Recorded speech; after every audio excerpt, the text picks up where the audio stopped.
Film making. இந்த film மேக்கிங்கை நம்ம எப்படி கற்றுக்கலாம்? நான் அசிஸ்டன்ட் டைரக்டராகவும் ஜாயின் பண்ணல, இன்ஸ்டியூஷன்லேயும் நான் போய் படிக்கல. ஸோ இந்த ரெண்டு விஷயங்கள் இல்லாமல் நான் ஒரு ஃபிலிம் மேக்கிங்கை கற்றுக்க முடியுமா? எனக்கு நான் வந்து அசிஸ்டன்ட் டைரக்டராக போய் ஜாயின் பண்ணுறதுக்கான எந்த வாய்ப்பும் எனக்கு கிடைக்கல. எங்கே போய் அப்ரோச் பண்ணணும்னு தெரியாது. பட்டு என்னால் ஒரு இன்ஸ்டியூஷனில் சேர்ந்து படிக்கிற அளவுக்கு எனக்கு அந்தளவுக்கு வசதி இல்லை அப்படிங்கிறவங்க ஃபிலிம் மேக்கிங்கை கற்றுக்க முடியும்னா எஸ், தாராளமாக நீங்கள் ஃபிலிம் மேக்கிங்கை கற்றுக்க முடியும். உங்களுக்கு தான் இந்த வீடியோவில் நிறைய முக்கியமான விஷயங்களை நான் சொல்லியிருக்கிறேன். அதாவது இருக்கிறத வச்சு எப்படி நம்ம ஒரு நல்ல ஃபிலிம் மேக்கிங்கை எப்படி கற்றுக்க முடியும், ஒரு பெட்டர் ஃபிலிம் மேக்கரை எப்படி ஆகலாம் அப்படிங்கிறத இந்த வீடியோவில் நான் கொஞ்சம் டீட்டெயிலாக டிஸ்கஸ் பண்ணியிருக்கேன். மேபி இந்த வீடியோ லென்த்தாக இருக்க வாய்ப்பு இருக்குது. ஒருவேளை லென்த்தாக போச்சுன்னா பரவாயில்ல, அட்ஜஸ்ட் பண்ணி ஒரு 10 நிமிஷமோ 20 நிமிஷம் ஆனாலும் பரவாயில்ல, டைமை ஸ்பெண்ட் பண்ணி இந்த வீடியோவை பாருங்கள். ஹலோ ஃபிலிம் மேக்கர்ஸ், நீங்கள் இப்போ தான் என்னை ஃபஸ்ட் டைம் பார்க்குறீங்க அப்படின்னா என்னுடைய பேர் யோகேஷ். நீங்கள் பார்த்துட்டு இருக்கிறது all in all Azhagaraja channel. இந்த சேனல் யாருக்கானதுன்னா, நானும் ஃபிலிம் மேக்கிங்கில் புதுசாக ஏதாவது டிப்ஸ், ட்ரிக்ஸ், டெக்னிக்ஸ் இதெல்லாம் கற்றுக்கணும்னு நினச்சிங்கன்னா இந்த சேனலை சப்ஸ்கிரைப் பண்ணி வச்சுக்கோங்க. Now let's get in to the video.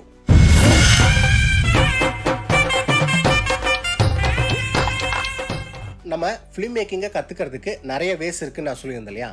அதில் ஃபஸ்ட்டு ஒரு வே என்ன அப்படின்னா, நம்ம பொதுவாக ஒரு சினிமாக்குள்ளே என்ட்ரு ஆகிறப்ப என்ன சொல்லுவாங்கன்னா எல்லாருமே, ப்ரோ நீங்கள் நிறைய படங்கள் பார்த்தீங்கன்னா சினிமாவை கற்றுக்கலாம் அப்படின்பாங்க. எஸ், அது உண்மை தான், நான் இல்லைன்னு சொல்லலை. பட் அந்த படங்களை நம்ம எப்படி பார்க்குறோங்கிறதுல ஒரு விஷயம் இருக்குது. எப்படி பார்த்தா அந்த படம் நம்மளுக்கு புரியும், ஒரு ஃபிலிம் மேக்கராக நம்ம எப்படி அந்த படத்தை பார்க்கலாம் அப்படிங்கிறதுக்குன்னு ஒரு சில மெத்தட் இருக்குது. அதை நான் சொல்கிறேன் உங்களுக்கு. எப்படின்னா, ஒரு படம், அது எந்த படமாக இருந்தாலும் சரி, உங்களுக்கு பிடிச்ச படமோ பிடிக்காத படமோ எந்த படமாக இருந்தாலும் பரவாயில்ல, அந்த மாதிரி ஒரு படத்தை எடுத்துக்கங்க. எடுத்துகிட்டு என்ன பண்ணுங்கன்னா, முதல்ல நார்மலாக பாருங்கள். அதாவது ஒரு ஆடியன்ஸ் தான் எப்படி பார்ப்பாங்களோ அந்த மாதிரி நார்மலாக நீங்கள் பாருங்கள். ஓகே, அந்த படத்தை பார்த்து முடிச்சிட்டிங்களா? அதே படத்தை ரெண்டாவது டைம், ஓகேங்களா, ரெண்டாவது டைம் பார்க்கணும். பட் அது எப்படி பார்க்கணும் அப்படின்னா, ஜஸ்ட் விஷுவல் மட்டும் பாருங்கள். ஆடியோவை கட் பண்ணிடுங்க, மியூட் பண்ணிக்கோங்க. ஆடியோவை மியூட் பண்ணிவிட்டு விஷுவல் மட்டும் பாருங்கள். எதுக்கு நான் விஷுவலை மட்டும் பார்க்க சொல்கிறேன் அப்படின்னா, விஷுவலில் பார்த்தீங்கன்னா அந்த விஷுவலில் உங்களுக்கு அந்த ஸ்டோரி புரியுதா? எஸ், புரியுது அப்படின்னா அப்போ அந்த இடத்துல விஷுவல் ஸ்டோரி டெல்லிங் அப்படின்னு ஒரு விஷயம் இருக்குது. விஷுவலாக அந்த ஸ்டோரி எப்படி ஆடியன்ஸ் கிட்ட கனெக்ட் பண்ணுறதுக்காக என்ன விஷயம் பண்ணியிருக்காங்க, சினிமாட்டோகிராஃபி எப்படி பண்ணியிருக்காங்க, கேமராவுடைய மூவ்மெண்ட் எப்படி இருக்குது, ஷார்ட்ஸ் எப்படி வந்துட்டு அவங்க பிளான் பண்ணியிருக்காங்க அப்படிங்கிற எல்லா விஷயத்தையுமே நீங்கள் ஆடியோவை கட் பண்ணி விஷுவலில் பார்க்குறப்போ இன்னும் டீட்டெயிலாக டெப்த்தாக உங்களுக்கு புரியும். ஓகே, இப்போது விஷுவலில் பார்த்தாச்சு. இதுக்கு அடுத்தது மூணாவது டைம் அதே படத்தை ஆடியோ மட்டும் நீங்கள் கேட்கணும். அதாவது இப்போ விஷுவல் ஃபஸ்ட்டு நம்ம இது பண்ணோம். இப்போ என்ன பண்ணுங்கன்னா, விஷுவலை கட் பண்ணிடுங்க. அதாவது கண்ணை மூடிட்டு ஹெட்செட்டை மாட்டிட்டு இப்போ ஆடியோவை மட்டும் கேளுங்க. ஆடியோவை மட்டும் கேட்குறப்ப என்ன ஆகும்னா, அவங்களுடைய டைலாக்ஸ், அந்த டைலாக் டெலிவரின்னு ஒன்று சொல்லுவாங்க பார்த்தீங்களா?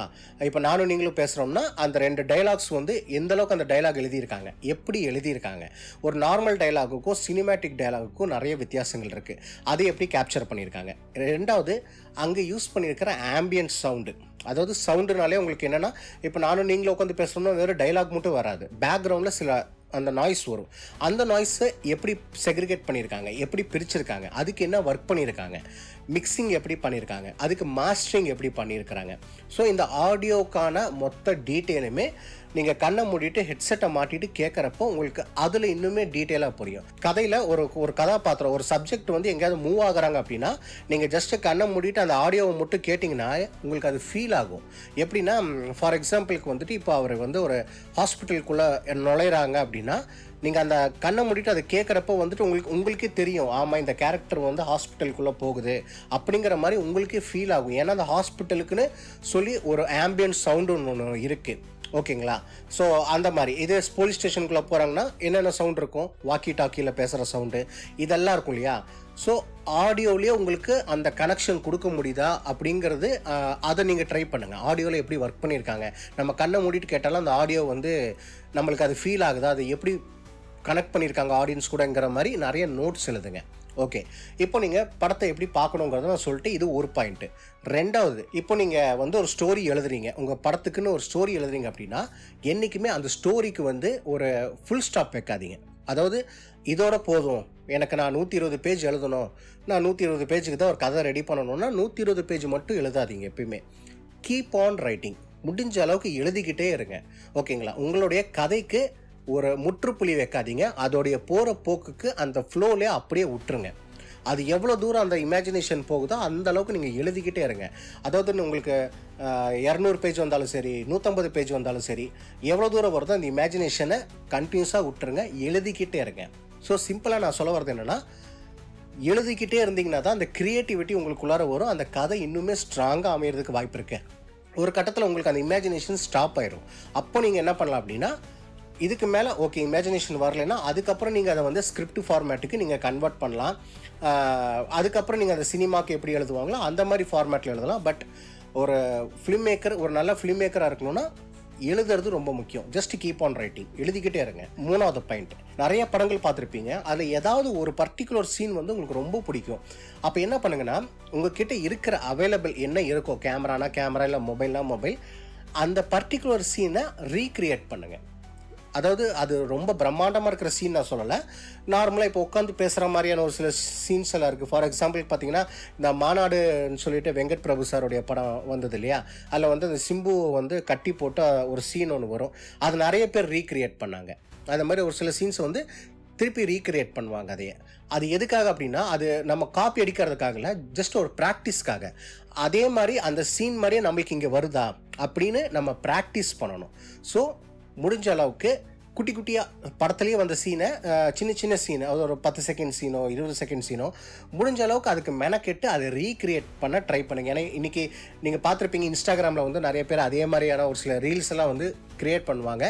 பட் ஆஸ் அ ஃபிலிம் மேக்கராக நம்ம ஃபிலிம் மேக்கராக அது கற்றுக்கிற அந்த ஒரு விஷயத்துக்காக நம்ம ரீக்ரியேட் பண்ணோம்னா அதில் நம்மளுக்கு நிறைய நாலேஜ் கெயின் ஆகும். எப்படி லைட்டிங்ஸ் கொடுத்துருக்காங்க, எப்படி ஆடியோஸ் வந்து எப்படி கேப்சர் பண்ணியிருப்பாங்க, எப்படி வந்து டைலாக்ஸ் எப்படி பேசியிருப்பாங்க, அதுக்கு கேமரா மூமெண்ட் எப்படி கொடுத்துருப்பாங்கன்ட்டு. நீங்கள் அசிஸ்டன்ட் டைரக்டராக நீங்கள் போய் அங்கே ஒர்க் பண்ணலை, அந்த படத்தில் நீங்கள் போய் ஒர்க் பண்ணியிருக்க மாட்டீங்க. பட் அதே சீனை நீங்கள் இங்கே க்ரியேட் பண்ணுறப்போ உங்களுக்கு அது ஒரு எக்ஸ்பீரியன்ஸ் கிடைக்கும். ஓ இப்படி தான் பண்ணியிருப்பாங்களோ அப்படிங்கிற மாதிரி ஒரு எக்ஸ்பீரியன்ஸ் உங்களுக்கு கிடைக்கும். அந்த எக்ஸ்பீரியன்ஸ் நாளைக்கு நீங்கள் எடுக்க போகிற படத்தில் ரொம்ப பெரிய கை கொடுக்கும், ரொம்ப பெரிய வந்து ஒரு மிகப்பெரிய ஒரு ஹெல்ப் பண்ணும் உங்களுக்கு. ஏன்னா தெரியும், எஸ் இது இப்படி தான் பண்ணணுங்கிற மாதிரி உங்களுக்கு ஒரு எக்ஸ்பீரியன்ஸ் கிடச்சிரும். அதுக்காக தான் சொல்கிறேன், ரீக்ரியேட் த சீன். ஓகே, முடிஞ்ச அளவுக்கு இந்த யூடியூப்லலாம் பார்த்தீங்கன்னா பிஹைண்ட் த சீன்ஸ், பிடிஎஸ்ன்னு சொல்லுவாங்க, பிஹைண்ட் த சீன். அதாவது அந்த ஃபிலிம் மேக்கிங்கான வீடியோஸ் எல்லாத்தையும் எடுத்து போடுவாங்க யூடியூப்பில். அப்போ என்ன பண்ணுங்கன்னா, முடிஞ்ச அளவுக்கு அந்த மாதிரி வீடியோஸ் பாருங்கள். படம் பார்த்துட்டீங்க, ஓகே, இப்போ அந்த படம் பார்த்தீங்கன்னா அந்த படத்துக்கான ஃபிலிம் மேக்கிங் அந்த வீடியோ தனியாக எடுத்து போடுவாங்க. ஃபார் எக்ஸாம்பிளுக்கு இப்போ கூட வந்து ஜெயிலரோட அந்த ஃபிலிம் மேக்கிங் வீடியோஸ் நிறைய ரிலீஸ் பண்ணிகிட்ருக்காங்க. அந்த மாதிரி ஷார்ட்ஸ் அதெல்லாம் நீங்கள் போய் பாருங்கள். ஏன்னா அதில் அவ்வளோ லேர்ன் பண்ணுறதுக்கு அவ்வளோ இருக்குது. நீங்கள் சினிமாவில் கற்றுக்கிறதுங்கிறத தாண்டி அந்த படம் எப்படி உருவாச்சுங்கிற அந்த உருவாக்க அந்த வீடியோ இருக்கு இல்லையா, அதை போய் பாருங்கள். என்ன யூஸ் பண்ணியிருக்காங்க, அந்த செட்டில் என்ன இருக்குது, டேரக்டர் என்ன சொல்லியிருக்கிறாரு, அந்த இடத்துல வந்துட்டு அவங்க என்ன பேசிக்கிறாங்க, அப்போ டேரக்டர் வந்து அங்கே எப்படி ஒருத்தர்கிட்ட வேலை வாங்குறாங்க. ஸோ இந்த மாதிரி பிஹைண்ட் த சீன்ஸ் மூலிமா நம்மளால் நிறைய கற்றுக்க முடியும். ஒரு சீன் வந்து எடுத்துகிட்டு இருப்பாங்க, டக்குன்னு டேரக்டர் கட்டுன்னு சொல்லுவாங்க. அப்போது நீங்கள் அந்த பாயிண்ட்டை நோட் பண்ணிக்கோங்க. நோட் பண்ணிவிட்டு அந்த படத்தில் பாருங்கள், கரெக்டாக அந்த டேரக்டர் சொன்ன இடத்துல தான் அங்கே கட் ஆயிருக்கா அந்த சீனு அப்படிங்கிற மாதிரி நிறைய நோட்ஸ் எழுதி வச்சுட்டு நம்ம அது மூலிமா லேர்ன் பண்ண முடியும். ஓகேங்களா? ஏன்னா நம்ம நேராக ஃபீல்டில் போய் ஒர்க் பண்ண முடியாதுங்கிற காரணத்தினால இந்த மாதிரி வந்து நம்ம கற்றுக்க முடியும். ஏன்னா நிறைய படங்கள் இருக்குது. இப்போ ஜெயிலர் நான் எக்ஸாம்பிளுக்கு தான் சொன்னேன். பழைய படம் பார்த்திங்கன்னா அதே ரஜினி சாரோடது சிவாஜி படம் இருக்குது, அதோடைய மேக்கிங் இருக்குது, இன்னும் அவைலபிளாக இருக்குது யூடியூப்பில். அதெல்லாம் போய் வேணால் போய் போட்டு பாருங்கள், அவ்வளோ யூஸ்ஃபுல்லாக இருக்கும். முடிஞ்ச அளவுக்கு நோட்ஸ் எடுத்து எழுதி ட்ரை பண்ணுங்கள். ஏன்னா எல்லாத்தையுமே நீங்கள் மைண்டில் ஸ்டோர் பண்ண வைக்க முடியாது. கற்றுக்கிறீங்க, ஏதோ ஒரு விஷயம் கற்றுக்கிறீங்க அப்படின்னா தயவு செஞ்சு ஒரு பேனாவும் பேப்பர் எடுத்து நோட் பண்ண ஆரம்பிங்க. அப்போனா தான் அது வந்து நம்ம ஸ்டோரில், அதாவது நம்ம மைண்டில் இருக்கும். பேசிக்காக ஒரு சின்ன டாஸ்க்கு மாதிரி நான் உங்களுக்கு கொடுக்குறேன். எத்தனை பேர் பண்ணுறீங்கன்னு தெரில. என்னென்னா ஒரு சின்ன டாஸ்க்கு எப்படின்னா, உங்கள்கிட்ட என்ன கேமரா இருந்தாலும் சரி, மொபைல் இருந்தாலும் சரி, நீங்கள் என்ன பண்ணுங்கள் அப்படின்னா ஒரு ஷார்ட் மாதிரி எடுங்க. அந்த ஷார்ட் எப்படி இருக்கணும்னா, ஃபார் எக்ஸாம்பிள் நான் சொல்கிறேனே, ஒருத்தர் நடந்து வந்துட்டுருக்கிறாரு, ஒருத்தர் வந்து நடந்து வந்துகிட்டே இருக்கிறாரு, கீழே வந்து ஒரு பிளாஸ்டிக் கவரு அந்த மாதிரி ஏதோ ஒன்று கிடக்குது, அதை எடுத்து பார்த்துட்டு கசக்கி தூக்கி போட்டுறாரு. இவ்வளோ தான் ஷார்ட்டு. ஓகேங்களா? ஒருத்தர் நடந்து வராரு, கீழே கிடக்கிற ஒரு பிளாஸ்டிக் கவர் எடுக்கிறாரு, அது பார்க்குறாரு, பார்த்துட்டு ஒன்றுமே இல்லை அப்படின்னால கசக்கி தூக்கி போட்டுறாரு. இந்த ஷாட்டை எத்தனை பேர் எடுக்கிறீங்கிறது நானும் பார்க்குறேன். ஓகேங்களா? எடுத்துட்டு எனக்கு இப்போ நீங்கள் கீழே தெரியுது இல்லையா இந்த இமெயில் ஐடி, இந்த இமெயில் ஐடிக்கு எனக்கு ஃபார்வர்ட் பண்ணுங்கள். அதிகபட்சம் 10 செகண்ட் இருந்தால் போதும். ரொம்ப டியூரேஷன் அதிகமாக பண்ண வேண்டாம். 10 செகண்டு. ஓகேங்களா? நான் சொன்ன கான்செப்ட் அவ்வளோக்குள்ள தான் வரும். எடுத்து எனக்கு அனுப்புங்க. அதில் கரெக்ஷன் இருந்ததுன்னா நான் உங்கள்கிட்ட வந்து டைரெக்டாக நான் உங்கள்கிட்ட கால் பண்ணி, இல்லைன்னா டைரெக்டாகவே நான் உங்களுக்கு எப்படி அதை ஃபீட்பேக் சொல்ல முடியுமோ, எப்படி கரெக்ட் பண்ண முடியுமோ அந்த மாதிரி நான் பண்ணுறேன். இல்லை அந்த 10 செகண்ட் வீடியோ எனக்கு இன்ஸ்டாகிராம் அனுப்பிச்சிங்கன்னா இன்னுமே நல்லது. இன்ஸ்டாகிராம் ஐடி எல்லாமே கீழே டிஸ்கிரிப்ஷனில் கொடுத்துருக்கேன். எனக்கு முடிஞ்ச அளவுக்கு அந்த மாதிரி வீடியோஸ் எடுத்து அனுப்புங்க. ஏதாவது கரெக்ஷன் இருந்ததுன்னா நானே உங்களுக்கு டைரெக்டாக கால் பண்ணியோ, இல்லைன்னா முடிஞ்ச அளவுக்கு இன்ட்ராகட் பண்ணி அது எப்படி கரெக்ஷன் பண்ணலாம், அது என்ன பண்ணால் இன்னும் பெட்டராக வந்திருக்கும் அப்படிங்கிற மாதிரி எடுத்து எல்லாமே சொல்கிறேன். இன்ஃபர்மேட்டிவாக இருந்துச்சு. இந்த வீடியோ பிடிச்சிருந்ததுன்னா என்ன பண்ணணுங்கிறது உங்களுக்கே தெரியும். மீண்டும் ஒரு இன்ஃபர்மேட்டிவான வீடியோவில் உங்களை நேரில் வந்து சந்திக்கிறேன். Until then tata, bye bye. அவனுக்கு வெறும் டைரக்டர் ஆனது தான் ஆசை. அவனுக்கு அது மட்டும் தான் தெரியும், ஃபிலிம் மேக்கர். அந்த லைட்டு ஷேடோஸ் ஷோ அது வேற உலகங்க.